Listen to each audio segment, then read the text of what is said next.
नमस्कार दर्शक ओडिशार नुआ मुख्यमंत्री मोहन चरण माझी देले बहुत बड़ खुशी खबर। तेबे वर्तमान देखिले आशा हो बा पाचिका हो बा अंगनवाड़ी कर्मी एवं सहायिका भौणी बैंक मित्र एवं पियन बा कर्मचारी मानकर वर्तमान देखिले एमानकर सरकारी मान्यता मिलवा को जाउछि जहाँकि वर्तमान रो बड़ खबर। तेबे दर्शक बंधु कौन रही आपरे संपूर्ण तथ्य खबर ता सहित दरमा वृद्धि होइछि। तेबे संपूर्ण तथ्य खबर जानिया पाई वीडियो को लाइक कमेंट शेयर करिया सहित चैनल को सब्सक्राइब करनियंतु।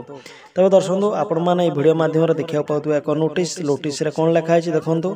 नोटिस रे होची गवर्नमेंट ऑफ ओडिशा तरफ आसी अछि। तबे नोटिस टी from Shri Shashank Shekhar Das OS officer रहिछन। तबे नोटिस टी ओएस ऑफिसर शशांक शेखर दास को अंडर आसी अछि नोटिस टी। तबे नोटिस रे लिखा अछि आपण माने देखा पाउथबे सब्जेक्ट रे अछि जते ओडिशा रो आउटसोर्सिंग कर्मचारी मानकर सरकारी मान्यता दिया जिवो यथा आशाकर्मी होबा पाचिका होबा अंगनवाड़ी कर्मी सहायिका भौणीबा बैंक मित्र पियन बा किरानी मानकर वर्तमान आउटसोर्स कर्मचारी मानकर समस्त सरकारी मान्यता दिया जिवो जाकि बड़ घोषणा करिसेंती ओडिशा सरकार बा राज्य सरकार।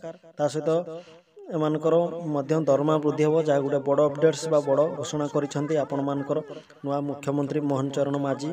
तबे नोटिस टी आसी पहुंची खूब शीघ्र आपण मानकर सरकारी मान्यता दिया जिवो जा गोटे बड़ घोषणा करिसेंती राज्य सरकार बा ओडिशा सरकार। ता सहित आपण मानकर दरमा वृद्धि हो। तबे